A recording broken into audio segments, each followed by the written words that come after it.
Can I just say one more thing? Ray Frederick and Gene Beck, two of the greatest guys that I've ever met. Is there anybody here that saw the movie Hacksaw Ridge? Anybody saw it? Well, that's Desmond Oz.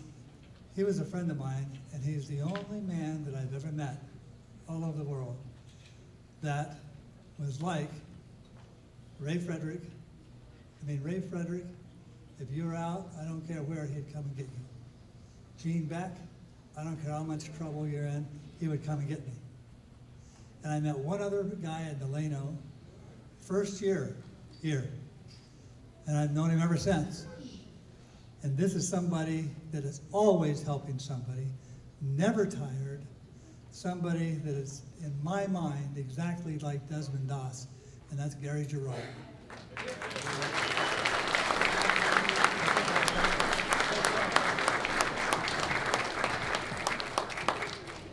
You know, I never had a chance to ask Terry this, but when they came back from that tour that summer to Germany, I said, oh, did you guys like it over there? Yeah, the Olympics were great. And I said, how did you get tickets to the Olympics? Well, Coach Moreland had bought these warm-ups for us, and they said USA, so every time we went to an Olympic meet, we just walk in the door.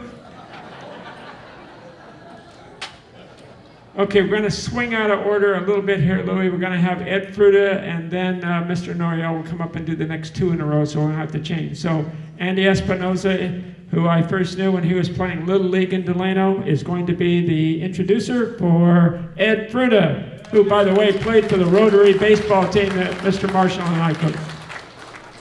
Man, it's so good to be here in Delano. I see so many family and friends and people that I've known all my life, and it's great.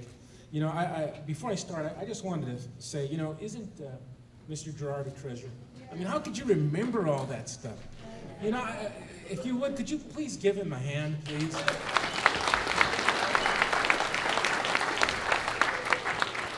So, thank you to the committee for honoring our dear friend Ed Fruta and recognizing his outstanding pitching accomplishments for the Delano High School Baseball Tigers, also known as the scourge of the EYL.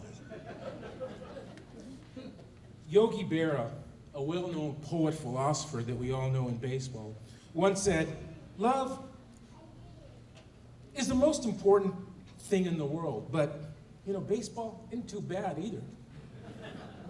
Ed Fruta was more than a pretty good pitcher. He was smart, really smart. He pitched with purpose. He pitched with guile and had an internal competitiveness that he would never let you see.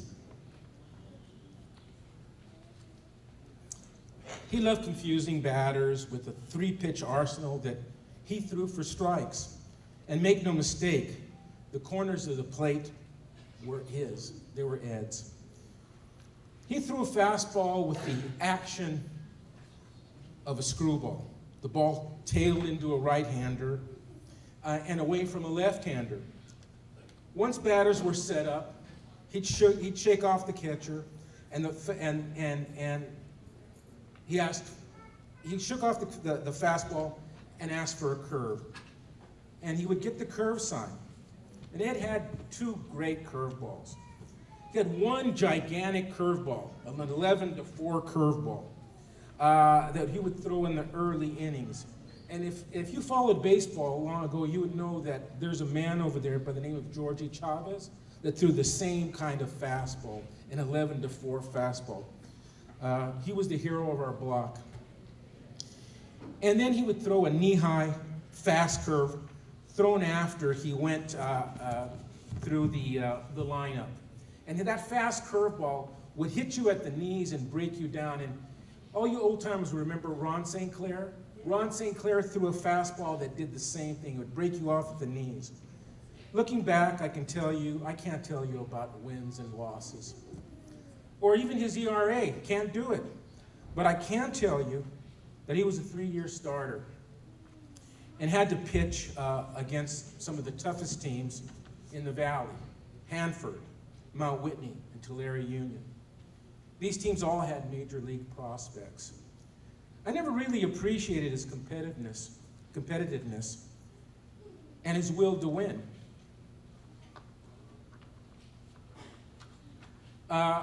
Until we played Porterville one summer. They had a future major leaguer. His name was Rance Monix. He played for the Angels and for the Toronto Blue Jays. I told Ed I was going to say this, and this guy hit a home run over Frederick Field, the right field. I mean, it's a big shot. I didn't want to say it. So I'm catching, and I get depressed, and I'm like this. I don't want to catch anything else. I see that ball go. I don't know what to do. You know, I don't know what to put down because I don't know what to do with this guy. And Ed wasn't depressed. He wasn't depressed at all. He had a game to pitch. That was Ed. He had a game to pitch. He had his own internal mechanism. So the next two batters, he struck out. We were out of the inning. And one of the things that was amazing is, do you think that that guy ever got the same pitch? He never did. And you know, and if we were smart back then, or if I was smart, you know what we'd have done? We would have thrown right at that guy, you know, so that he wouldn't get that pitch again, or we'd get him out of the game. It was something. Really enjoyed playing. It was an honor to catch.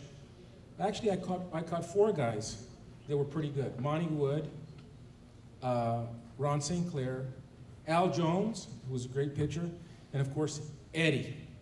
And ladies and gentlemen, without further ado, I'd like to introduce the unflappable Ed Fruta.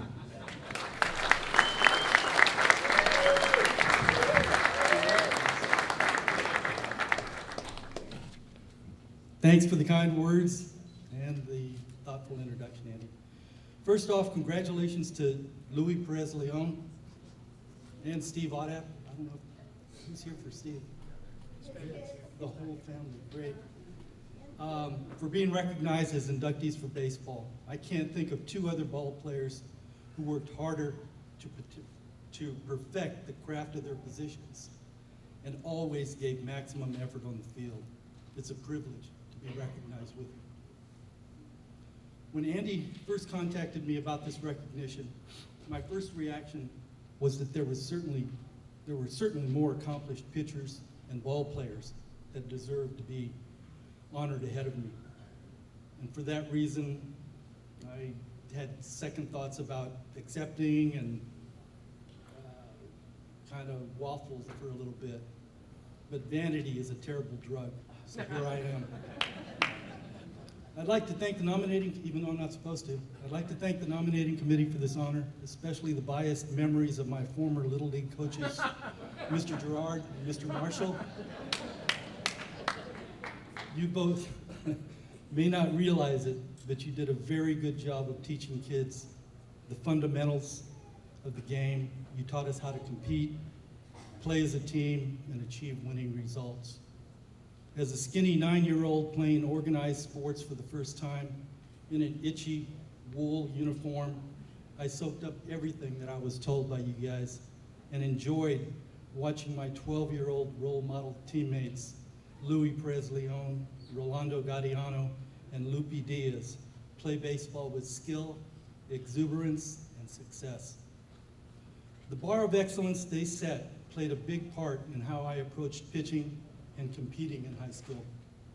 I started every game expecting to make a quality start, a chance to win, except maybe against Hanford. They played a different game.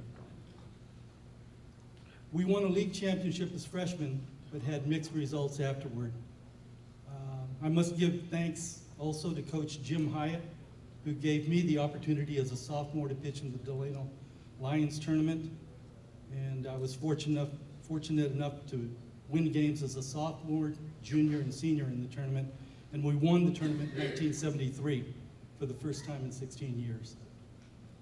I'm thankful for these memories and appreciative of the teammates who helped me achieve my successes. I'd like to thank my family for being here to help me celebrate this honor. My wife, Diane, and I have been married for 36 years. Her love and support have been the bedrock of our family. And despite my overbearing coaching attempts, my kids, Matthew, Amanda, and Michael, have grown to be responsible, productive young adults. Thank you for making this a memorable Father's Day weekend. Thanks again to the nominating committee for thinking of me, and to the inductees who have kids, happy Father's Day.